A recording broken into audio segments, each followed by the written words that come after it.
This is IA Forward, your playbook for success as an independent insurance agent. Now, here to help you knock it out of the ballpark are your hosts, Shane Tatum, Mike Basil, and Tanya Lead. Welcome to IA Forward. And if you have listened to the podcast in the last few months since Mike has joined us, you probably know that he is a huge Buffalo Bills fan. And he always fusses that we're bringing up the SEC and we never talk about anything having to do with the Buffalo Bills. And in our last episode, he requested that I come up with a quote from their former coach, Marv Levy. So I did more than that. I actually pulled up a group of his quotes, and we're going to talk about how his inspiration was not only fantastic on the field, but how it really makes a lot of sense inside our agencies. So, Mike, this one's on you. This is awesome. Here we go. So I really loved this first one. And this is huge to me with what's going on inside our industry. And that is, when it's too hard for them, it's just right for us. This is a great start. I love this. If I remember correctly, I believe that had to do with weather. What he was talking about at that time. Like if it's, if the weather is terrible here, that's just perfect for us. That plays into, our strengths and knowing our stadium. But that is that's a great start. So yeah, if it's too hard for other people, it's just right for us. But that's a direction we've often gone in a lot of different things we've done. Not even within insurance, but in our old business that we had also going, which was technology. It was a similar thing. If it was something other people didn't want to try to accomplish, we always gave it a go to see if it was something we could make work. So that is a great start. Yeah, that actually is something my dad talked about, finding something that people don't want to do, people don't like messing with, and then figuring out a way to build a business around that. It's kind of an interesting approach because sometimes those things are harder to automate. And we've kind of entered this age in the insurance industry, insurance agency segment of the industry, where obviously automation, AI, being more efficient is a big part of really what agents are trying to do to be more successful, to do more with what they have. And historically, automating and being efficient around things that, are a little bit messy, has been difficult. But I think that's where niche plays, as Tanya would say, really kind of come in. And, if you can be really good at messy stuff, it's pretty good opportunity. This may be a little hot takey, but to piggyback off what you were just saying about technology. Just use the word takey. Yeah, you did. Takey. Okay, Yeah. You've been around Shane too long. I like it.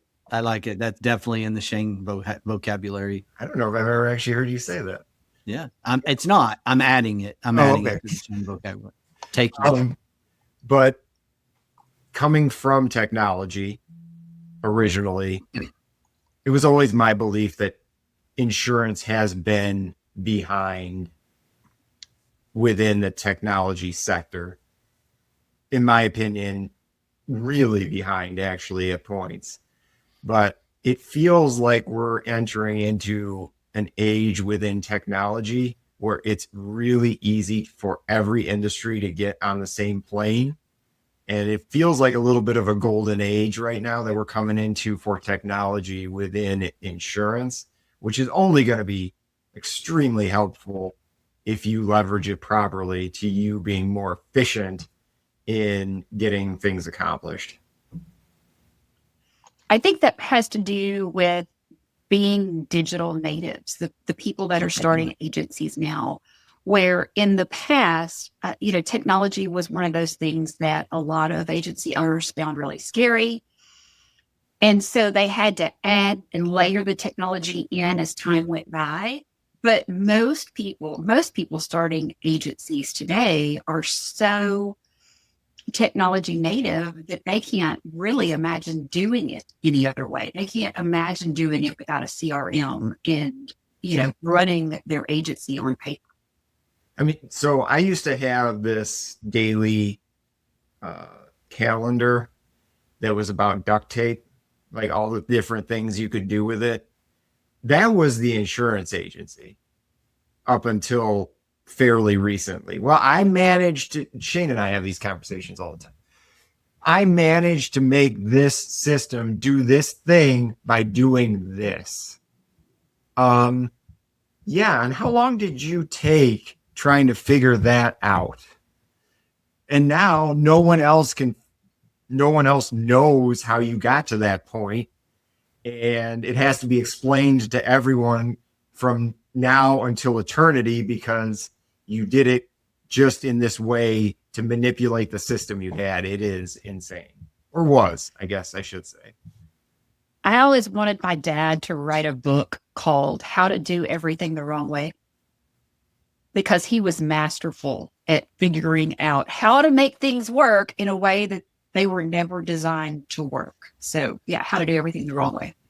Well, in defense of my peers, and all the Xers listening out there, we were forced to manipulate the management systems that were provided to us, right? Because what happened in the late 90s through the most of the 2000s is we were dealing with what we were given, right? Like there was just, this is what it is. This is what you get. There was no such thing as building integrations or custom fields or just things like that. Like there was just no way to do it. And so to Mike's point, I'm guilty of this as much as anyone, maybe more than anyone, is taking a system, a management system traditionally, and manipulating it, right?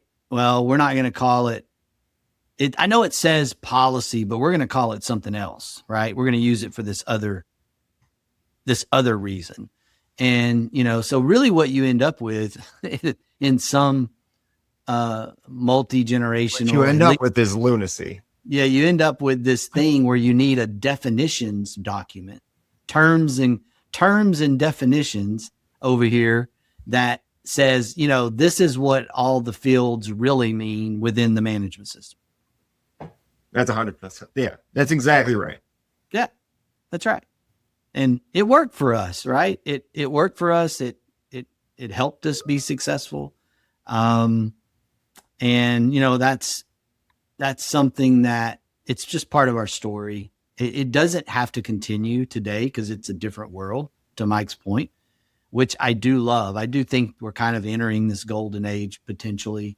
And that does get excited. And it's also helpful when you're hiring Gen Zs, that you're not really hiring them and hopefully sitting them down in front of some stuff that maybe I was initiated on. Like that's not good. Like, if that's where you are from a system standpoint, technology standpoint, that's a problem. Anytime Shane tries to explain anything to me from one of these old systems, I'm like a toddler. What's this? What's this?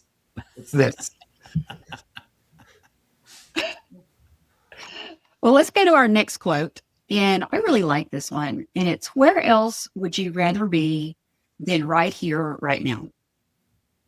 And within our partner network, that's just, why would you want to be anywhere else, right? That is his signature quote. Yes. Mm-hmm. Yep, that's the one.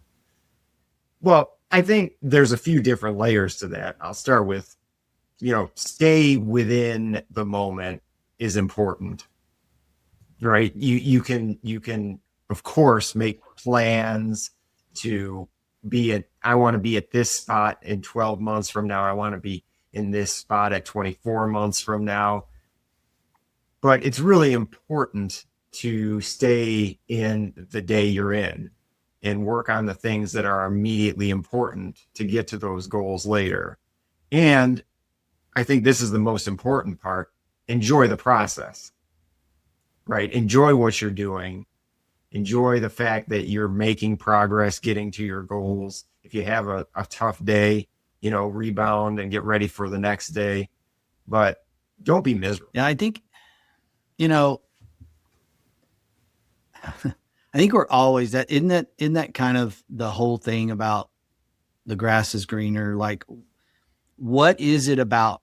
I mean, some people have bad situations. Like, I get it, but why not make the best of where you are first, right? Before, and I think kind of going back to the technology thing for a second, like that's what I always encourage agents to do is, hey, why don't you look at the thing you have that you've invested all this time and energy in and try to see if it'll do what you needed to do and get you there instead of jumping from thing to thing every 6 months. Like that's extremely disruptive.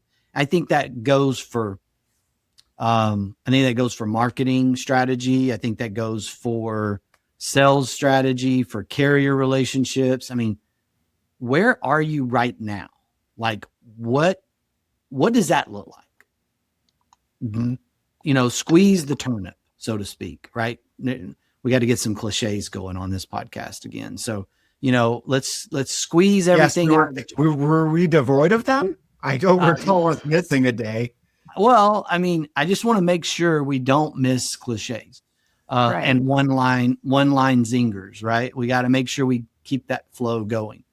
But I think that's a really good, I think it's a really good thing for insurance agents to hear is like where you are, let's get as good as we can get there before we start looking at where we're going to go next. To quote Coach McFalls from KU, be where your feet are. Be where your feet are. It's a very good one. Yes. Yes. So, okay. Our next quote is persistence can change failure into extraordinary achievement. Mm. Yeah. That one I don't recall the context of, but it's interesting. So an interesting thing about him is he wasn't so much an X's and O's coach as he was really a psychologist or a psychiatrist. I mean, it's the mental aspect of the game. I always talk about that with the kids I coach in baseball. It's the mental approach of how you get from where you are to where you're trying to get to, and not to get too high with the highs and too low with the lows, this is something we've talked about before in the past. Yeah. You cannot let your successes and failures change who you are and change how you move forward. And the most important thing is it cannot change your mood, right? Because at the end of the day, you need to go home to your family and leave all that behind. I think, to kind of pick up on a little bit of the, I love this old hitting coach's statement that I knew, and his, a lot of times you kids talk about my swing, what's wrong with my swing? Why am I struggling? I need to go change my swing. And, sometimes swings need to be adjusted and they're bad, but most of the time, once kids start getting older and their swings kind of maybe become consistent, his statement was, did you swing at a strike? Like it was really just that simple. Like, did you actually, do you really have a swing problem, or are you just swinging at balls? Like if you swing at strikes, that's like number one. That's step number one, right? Like, did you get into a position to hit and swing at a strike? Give yourself a best chance. And, I think the persistency thing is real, right? Like that, it's the little things. It's that persistent pressure leads to bigger results. And I kind of use it in conjunction with consistency. Like you you have to do something for a while. You have to be patient with it. You have to be willing to stick with it for you to get the result that you're looking for. And that is really hard in the instant gratification society that we live in today. I mean, really hard. We do not, and I've said this before, but we do not understand that in 1980 something, Starbucks had like 7 locations. Like that just is mind boggling to the 24-year-old, right? Or the young Gen Z Starbucks, coffee drinking, just connoisseur. Like the fact that there wasn't Starbucks on every corner at one time, like that, they didn't just boom, we're here, right? I mean, there was a persistence over time that got them from point A to point B. And that's the same thing for agencies. I've said this, I've talked about this. A lot of times, newer agencies are in those first 5 years and they're looking across town, across the marketplace at that agency that's been around for 3 or 4 generations. And they're going, man, I'm just not being successful. I want to be like that. Well, that agency's been around for 60 years. Like there was a lot of persistency that has gone into building that agency. And so I love that. I love that quote. I think that we need more of that in our agency lives. But I have a young lady that I am very blessed to mentor in Delaware. And she set a goal for herself 20 years ago. She's like 28. So she set this goal as a little girl and has worked and worked and worked. And of course, over time, things have developed and she's developed different skills. And she finally reached her goal last month.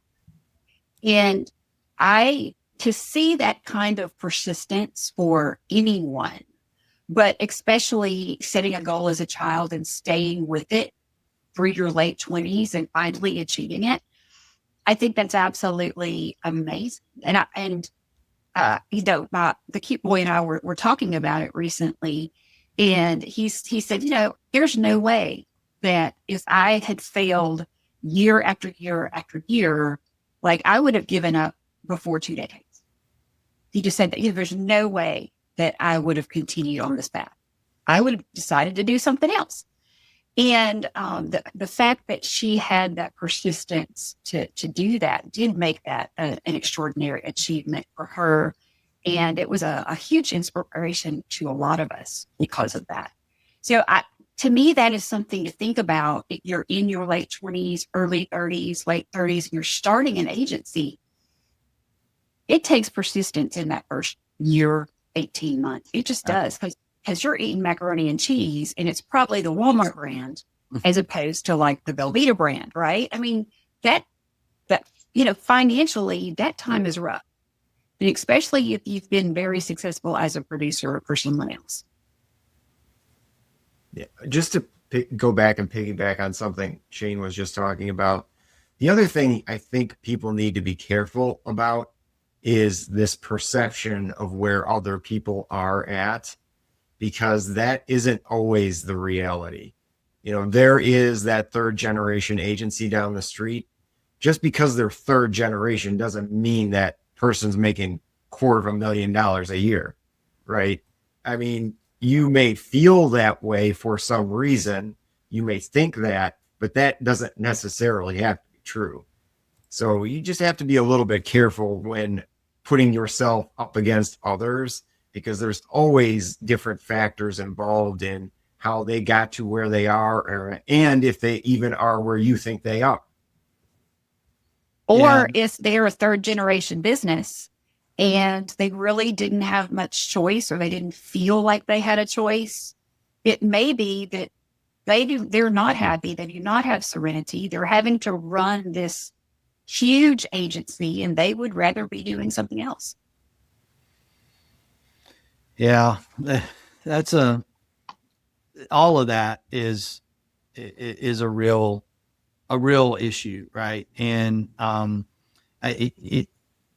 yeah, they may not want to be there. They may be feeling like they're forced to be there, but the whole social media or comparison game is just not always accurate, right? Like it's one of those things that I believe it's a reason why we should just flat out ignore at times, right?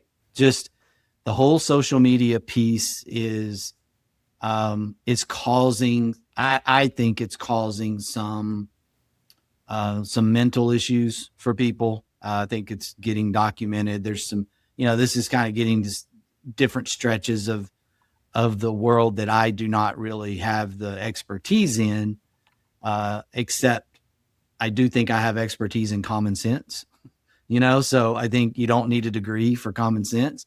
But there are a lot of psychologists that say that we are not only struggling today in society because of, the comparables that are being made that people are seeing, and it's young and old alike, right? It's like, what did I do with my life? And then it's like, why can't I be where they are? And I mean, there's so many things that have led us through that social media lens to this place. And it's easy to pick on, right? It's really easy to pick on, but I think there's some logical things that we're starting to see that we've maybe been seeing that we're now admitting to, that says that you need to, at a minimum, take some social media fast. You need to take some time out. You need to stop paying attention to some people for a little while. And next one reminds me very much of our core values. And that is, our goal is to develop our team, to earn what we get, to learn, to develop unselfish attitudes. And if we achieve that, the result is that we'll win. Just another gem. I don't know what to say. I mean, it's just one right after another. Yeah, be true to who you are, right? Mm-hmm. And impress that upon the people that are in your organization. Eventually, if that is not the philosophy that they hold true, that'll get weeded out. And then you will have a group of people that you don't need them to think the same way you do. That's not good. You don't want people just saying yes to everything, right? But that have the same values you do. It will show through. It will show through to your customer base.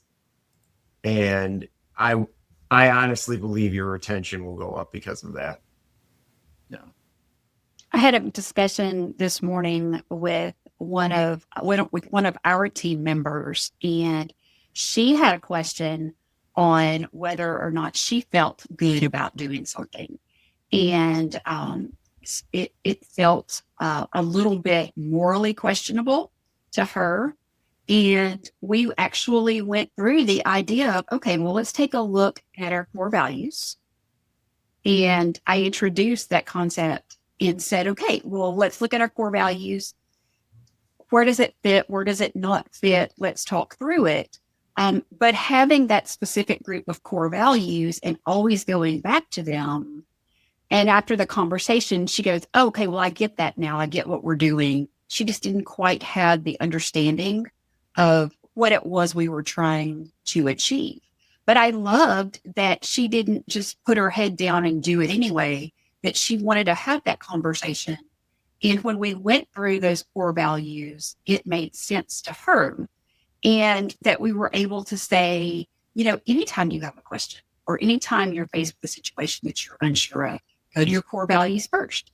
And then let's have that talk. And having those core values in place is so imperative. And at Integra, ours, of course, are honesty wins, dependability, earn your way, serve others, and make it personal, which when I saw this quote, so many of the things in this quote were similar to our core values.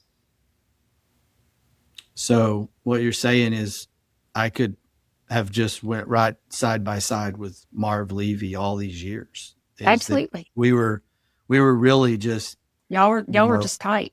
We were just tight, that I could easily be an NFL Hall of Fame coach is what I think is what you were trying to say. Absolutely. Yes. Okay. 100%. I really, there's so much about Marv Levy that, in on success on the field and maybe, and correct me if I'm wrong. Did he ever get the Super Bowl? Was there ever, he didn't at Buffalo, right? I mean, he was there many times. He just never got that final Super Bowl victory. I don't know if he got that elsewhere. We might want to look that up. But my coach in college at Oklahoma State, Gary Ward, was very similar. Like, went to Omaha like 10 or 12 times, never got the national championship. Right. There are some fantastic examples of coaches that maybe just didn't win that final victory. Right. And, I'll pick on kind of where we'll take this down a dark road for a second for Mike. You got the Belichicks of the world, right? Before he's gonna crash out on us for a second, and just stay with me, hear me out. You got the Belichicks of the world with all the Super Bowl rings and all the success, but a huge character question in my mind, right? Like, his colors have shown. There was the Deflate Gate. There was, there's now just the college game and some personal decisions and things that he's just really created some brand, maybe devaluation in his later years. I've never seen that or heard that from a Marv Levy, right? And I would much rather have my character intact than have a few Super Bowl rings, right? To my, I wouldn't trade that.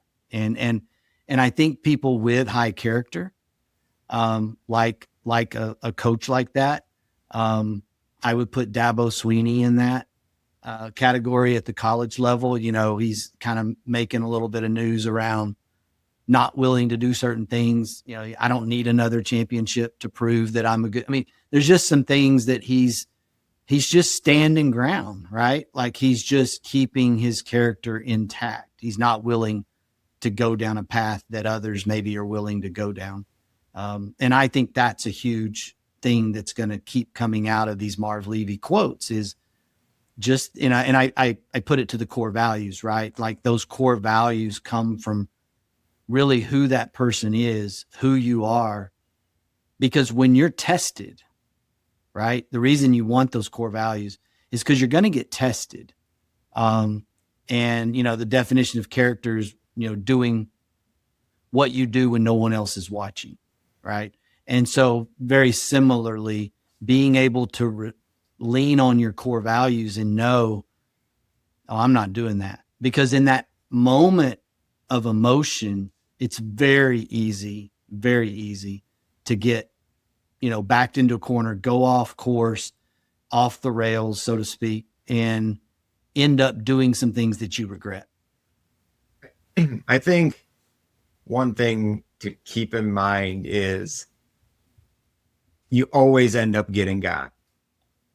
If you can't just go into some situation and say, all right, this may not be the right way to handle this, but this one time, never start with that. This one time, this one time I'm going to do this thing, but I won't do it again. Okay. Yeah. A, you're going to do it again. And B, somewhere down the line, this will bite you. So just stay true to what you think is right and just do it that way to begin with, and don't get caught. Don't get caught doing something you know was wrong because it helped you in the short term or it was more beneficial to you than someone else. Just be careful. Our next quote is one of my favorites, and is, "What it takes to win is simple, but not easy." I like that. And I'm going to go where my mind immediately goes on that, doing all the little things, right? Like, again, I know we're talking about a Hall of Fame football coach here, but for me, the little things really show up in the game of baseball. The things that make the really successful teams are the teams that do the little things right all the time, every time, over and over and over again. They never get tired of the little things, right? You see big league infielders doing the most simple drills, during the season, before the games, in their warm-ups. They're just doing the short hop drills, the little things, right? All these little things come out. And I interpret that immediately as winning is simple. Winning is simple in the sense that if you do all the little things right, then more times than not, it's gonna add up to a victory. I think, in the little things, it's doing the same things for everyone. What I mean by that is, you talk to someone who has come to you with a single car auto policy. You take the time to explain everything within that the same way you would take the time and explain someone coming to you with 4 drivers, 6 vehicles, and a $1 million home. Right? You don't treat those people differently. Have the process of always treating everyone the same way, taking the same time with each person. Because at the end of the day, what you don't know is who those people are going to talk to. Yeah. Or who they're going to turn out to be. I always tell the story. And I don't think today it's anything that I can't share in detail. I used to share this without naming names, but now, since they've been sold and they're now owned by private equity, I think I can even give the details. The founder of EasyLinks, a guy named Nag Ryo, came to me because we were an early adopter on the rating side of EasyLinks, and came to me in 2004. And maybe just out of us being an early adopter and being an active user, and he felt comfortable calling me up and saying, "Hey, I need to get some insurance. Like, I need to think about our insurance strategy here at EasyLinks." And, he had a little policy, but he really just didn't understand what he had. And at the time, his insurance premium altogether was about $1,500. Like, it was just not a big account. It was a really small account. And we wrote his original BOP, and then over time, ended up writing his cyber, his employment practices, his work comp. We end up, growing with him from 4 employees to over 250 employees. And when he sold, a little bit of the dagger for us, when he sold to Applied, and ultimately the EasyLinks became private equity owned.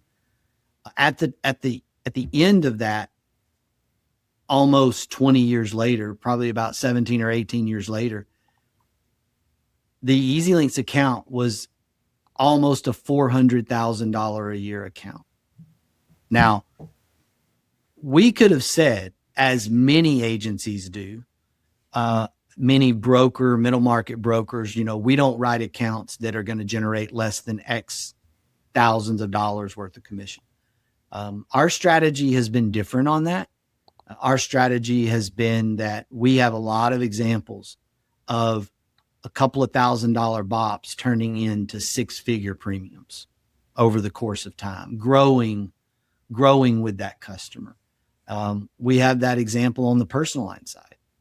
And so, to your point, Mike, you just don't know, right? Like, there's no crystal ball to know which of your clients are going to turn into the big clients versus, be this small client. Okay, so next quote. I like this one a lot. The age factor means nothing to me. I'm old enough to know my limitations, and I'm young enough to exceed them. He obviously did not have that quote last year. For those who don't know, he is 100 years old. Yeah. Wow. Did not know that actually. But I actually love that today as I'm getting older. I love this quote immediately. I'm like, numbers. We're more seasoned, Shane. Yeah, we're not getting older. We're definitely seasoned, getting in the vintage realm, I think, starting to get there. But, I think it's different. Like, I don't know why this is popping into my head, but if the old 80s show, I think it was 80s show, Golden Girls, the Golden Girls. I mean, the ages of the Golden Girls when they were playing the Golden Girls Was not that old. were younger than me today. Like the look of society as we are aging, I am so thankful for. I am so thankful. We just watched a show. That had Michelle Pfeiffer in it. Michelle Pfeiffer's like 65, 60, I don't know, whatever she is. It's like, my goodness, Kurt Russell's 70. He was also in the show. Kurt Russell's 75. He was playing a 65-year-old and he looked 55. Like, I love it. I want that to be me as I continue to age. Like, thank goodness. Michelle Pfeiffer is 68, and Okay. I will take what she looks like any day of the week. Kurt Russell is 75. I hope I look like Kurt Russell when I'm 75, if I make it to 75. I do. I do not see age anymore. I just feel like my energy today, especially around our business and around the insurance industry and the agency business, kind of back to the golden age of where we're going with technology. Like, I feel so much energy around our business. Like 10 years doesn't even come close to the runway that I feel, right? Like I hope it's true, but I see so much opportunity that the age factor is just not there anymore. I feel like I'm contributing to that. Like, my juvenile antics helps you stay young and Are you under wraps. Are you helping? You're helping me stay young. Yeah. Yeah. Is that what it is? I mean, that's what I'm going with. Your retirement. Let me just tell you, last week, the cute boy did a staycation because he gets like 11 weeks of vacation a year. And, I don't. So anyway, he just took the whole week off to fish, basically, and then it rained most of the week. So he was doing projects around our house, which involved digging up our yard and all of these things. But I realized, like, after a week, that retirement is not an option for him. Like, our marriage probably cannot handle retirement. But I get it. I relate. Yeah. But, and I think that's the idea, is we didn't grow up in this society, talking about the Golden Girls, that you went to work for a company, you worked for the same company for 30 years, you got a gold watch when you retired, and then you traveled in your motorhome or you sat home and watched whatever, right? Like, that's not what society looks like. That's not what business looks like. It's not what we look like. And I was talking to a friend of mine a few months ago in Georgia. And Georgia is one of our expansion states for the General Partner Network. And talking with him about what we were doing. And this is someone that I went to high school with. He's 3 years older than me. So about our age range, right? And he was just like, this sounds so fantastic. He goes, but I'm just too old to start over. And I just remember thinking about that, and I still think about that. I'm like, no, it's not. Like, it's not too late to do what you want to do. It's never too late to do what you want to do. And, when we're talking to people that are State Farm agents or Farmers agents or Allstate agents, and they're in their 40s or 50s, and they're just saying, yes, but I've already built this. I've got to give this up, and they're on the fence about making a decision to go independent. And then the age factor comes in. And that's one of those things that I just don't understand. And maybe I am delusional about what I can do at my age. In fact, I probably know that. But age being a number has changed so much in the last 20 years. Yeah. One thing I will say, though, that is a little off the comment. When we're talking about, he said, I have enough experience. One thing I would just caution anyone on, if they're in a career change idea, is not to worry about experience too much. I think you can definitely overthink that. When we're talking about insurance or trying to break into insurance, you can put a little too much stock in that, especially if you join, self-serving. If you're joining a group like Integra, there's plenty of opportunities to learn all the things that you need to learn and get that experience in a pretty quick fashion. So just be careful in not putting too much stock in that and saying, I can't do it because I don't know anything about that right at this moment. So that's scary. Yes, it is scary. I would never say it isn't, but groups, Integra, they can help you get to where you need to be. Yeah, that barrier, one of the things that go way back, basic business principles, is this a good business to start? That barrier to entry today is much different than it was 20 years ago. Agency networks didn't exist in its current status, and really just kind of like the way that it works. That is not the barrier to entry when it comes to starting a new independent agency today. And there's so much opportunity and technology advancements that the training is better. The ability to do training is just at a different place, right, than it was even 20 years ago. And it is a technical industry, but it's a technical set of skills that can be taught, that can be learned. And I think that's the part that I'm always telling people, like, hey, if you're willing to bet on yourself, if you're willing to keep learning, then this is great for you. I think that's the part that scares people. Either it scares them, makes them question, can they do it? But more than that, do they want to put that energy into doing it? I think that's another factor. Here's my thing on that. It makes you feel alive. Like every time I'm doing something new that I don't know anything about, I get rejuvenated by that. Like even in failure, it's like, man, this is something that I want to understand. I want to know more.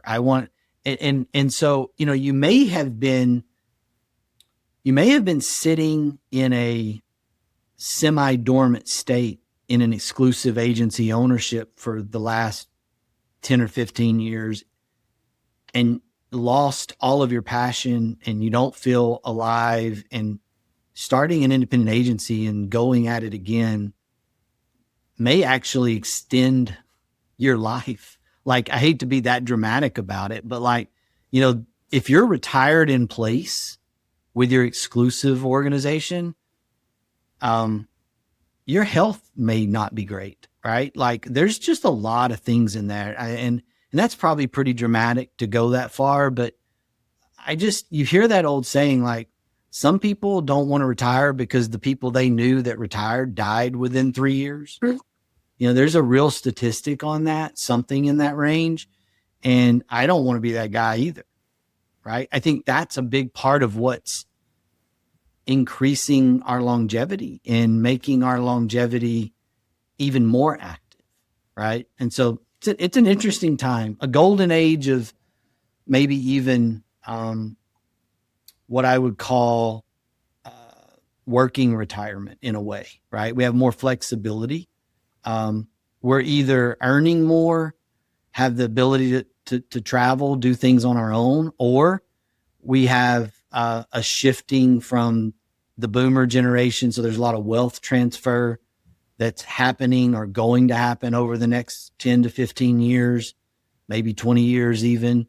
And so there's just a really interesting combination that's as the economy, right? As we've watched things happen in housing markets and interest rates, and yet more people keep going to Italy or, Mexico or cruises or whatever. Right. And so it's really interesting. It's really interesting. I keep seeing people ask this question on LinkedIn, like, are we in the same type of economy? Has it shifted? Like, we've only had one recession, like in the last 10 years or something like that, compared to the previous 10-year stretches where we would have, 4 to 6 recessions during that same time frame. And so it's different. Things have changed. It's really interesting. Tanya, put Talking that one about in Shane. Sorry, go ahead. put that in the Go ahead. Shaneisms, semi-dormant state. Write that down. Everybody knows what Our that is. next quote would be, if you don't change with the times are going to change you. I think we've kind of hit that one a few different ways already. Yeah, I think a lot of that's around technology, right? Currently, a lot of that is around technology and that it is shifting so quickly. So we won't spend a lot of time here, but it is shifting so quickly right now with AI and the things that you can do. Don't get left behind in that. And it's not even, one thing I would caution people on is it's not to replace employees or get rid of employees. That's, I don't think, a direction people want to go. That doesn't feel good, right? I'm going to implement this tool so that I can get rid of a person. That's not what we're advocating at all. But you can have people doing different things that are more beneficial to the growth of the agency instead of remedial things, which should definitely be done by a computer. Yeah. No, I think that's right. And I immediately went to, in my brain, I mean, this is a form of technology, right? One of the things that Julie and I have talked about, and if you're a first time listener, that's my wife. And so as we've traveled more over the last 4 or 5 years and been in a place where we could travel more, one of our things was to travel earlier in life, right? And that was something that my parents talked a lot about, and really have encouraged us, my siblings and I, we always talk about, like, we're going to do this and we're going to save up and we're going to retire and then we're going to travel. And then you get to that place. One, you don't know how to travel at that point from a technology standpoint. You don't know how to use, TSA PreCheck, or even what TSA PreCheck is, or how to use the rental car environment. Like, what's the best way to do that? Or the airline, like how to use an app. I mean, there's just things like, I have an older gentleman, it's a friend of the family, has not traveled since before 9/11. So, 25 years plus since. When you go to the gate with people and sit with them then. Yeah. Yes, absolutely. Yeah. He can't travel today. He won't. It scares him to death. And so we don't want to become that. And the only way to do that is to keep putting yourself out there in that realm. You know, don't worry about being embarrassed. Like, let that go. Like, you're going to look like a fool at times because you're going to be doing something new. My wife and I went on a 30-year anniversary trip last fall, and we went to Italy. We went to Rome, and it was incredible. And we're going to forever. We're going to compare every future trip to that trip. We figured that out because it was such a good trip. And when we were getting off the plane, and I may have thought this getting on the plane, but when we were getting off the plane in Rome, we literally looked at each other and said, I can't feel my legs. I can hear that. We literally said, I don't know. Are we old enough to travel to another foreign country by ourselves? Like, we literally said that to each other. Like, I said, I don't know. And I'm responsible for you. And so this is really scary. Like, I don't know. And of course it was wonderful. But like, you go through all of those emotions, which makes you feel alive. Like, that's what was so exciting about it. And I don't know. And now we've done it a couple of times in different places, and we continue to and have plans to keep doing it until we either financially or physically can't, right? Because we don't want to get to that place one day and go, okay, we've arrived, let's do it. And then we look at each other and go, we physically can't do it. We literally can't physically do this. And so I have friends of mine that we talk about this a lot. They travel. Like, that's just kind of becoming the new thing in my life. That's the stage I'm in. But I think it fits into the technology in our agencies. I think it's the same emotion. Like, it's fear or fear of feeling dumb or stupid or feeling like we can't do it. And, I really don't think it's fear of death. I don't think that's it. I think it's fear of something else. Right. But it is a fear emotion that comes into play. The way I took this one was slightly different from technology, and that is working with people of a different generation than you. And, if you don't change with the times, that the times are going to change you. And the idea of learning from someone younger or hiring someone that is one generation or two generations younger than you, and stepping back and saying, okay, how would you do this? And then not saying, hey, that's wrong, you've got to do it this way, but looking at it and saying, okay, so tell me why you did it, because that way you get to learn.